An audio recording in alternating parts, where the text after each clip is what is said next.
Do we really choose our thoughts and actions? Or are our lives playing out like a movie, our fate predetermined? This is the heart of the free will debate, a topic that has puzzled philosophers and scientists for centuries. It's a debate with profound implications for how we understand ourselves and our place in the universe.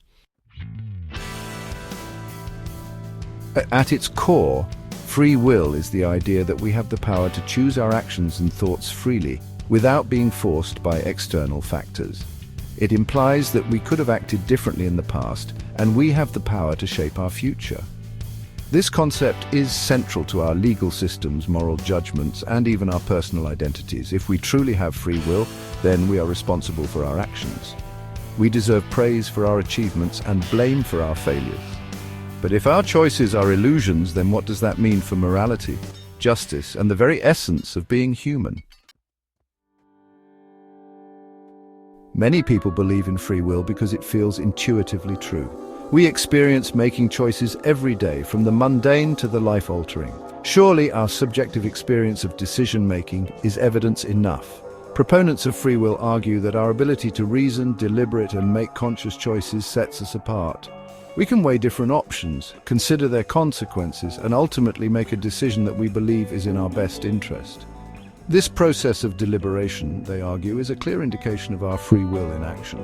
They point to the human capacity for change, growth, and self-determination as further evidence. On the other side of the debate are those who believe free will is an illusion. They argue that our sense of making choices is nothing more than a sophisticated trick played by our brains. According to this view, every decision we make is the result of a complex interplay of factors that we have no control over. They argue that our choices are predetermined by a complex interplay of genes, environment, and past experiences, all operating beyond our conscious awareness. From the moment we are born, our genetic makeup and the environment we grow up in start shaping who we are and the decisions we will make.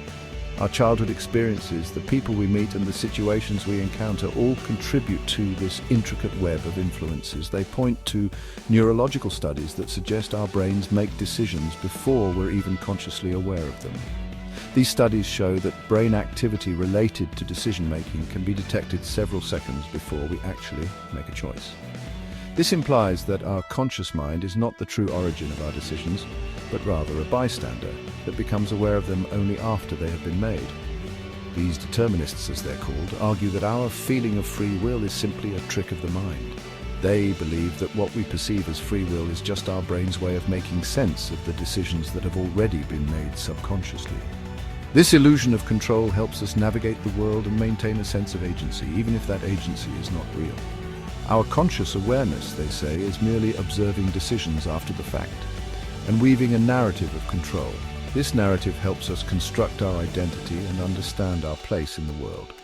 It allows us to reflect on our actions and learn from our experiences, even if the underlying decisions were not truly ours to make. This perspective paints a picture of humans as biological machines, our actions determined by a chain of cause and effect, stretching back to the beginning of the universe. Just like the gears in a machine, each of our actions is the result of previous events and conditions.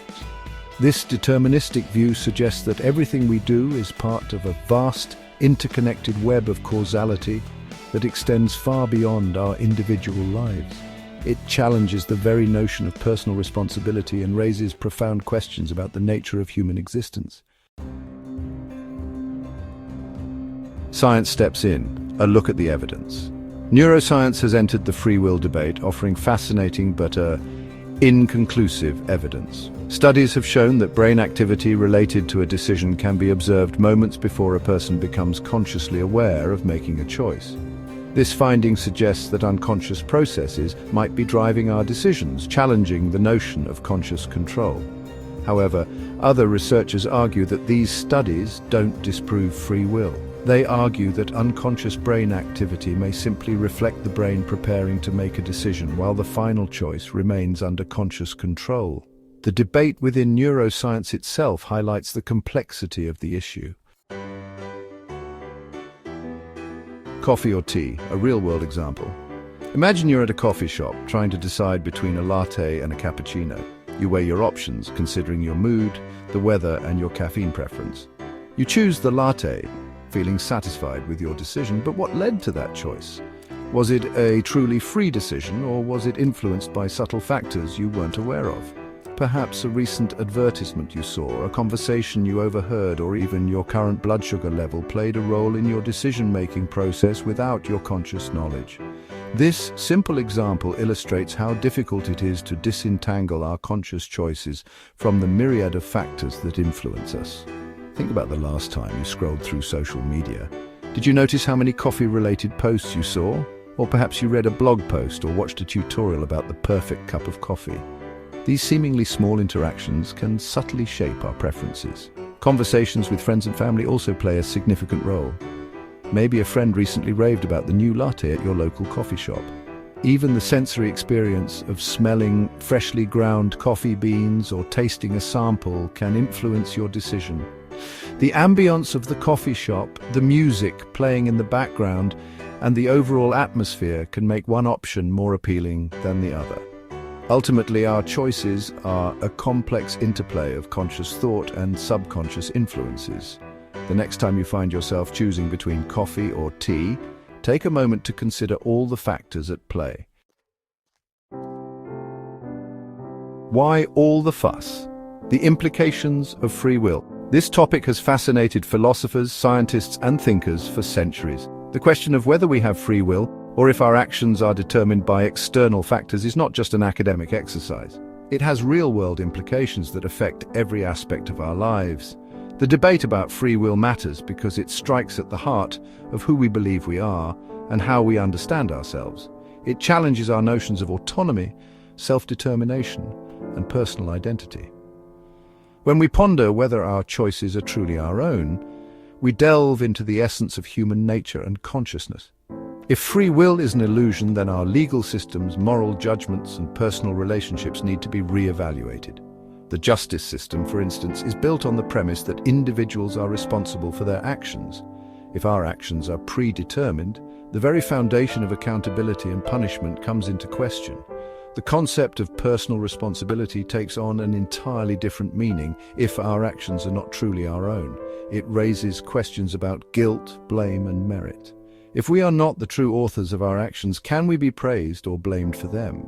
This has profound implications for how we view success and failure, reward and punishment. Some argue that acknowledging the illusion of free will could lead to a more compassionate and just society. If we accept that people's actions are influenced by factors beyond their control, such as genetics, upbringing, and social environment, we might be more empathetic and understanding. This perspective could foster a culture of support and rehabilitation rather than judgment and retribution. If we understand that people's actions are shaped by factors beyond their control, we might be more forgiving of their mistakes and more focused on rehabilitation rather than punishment.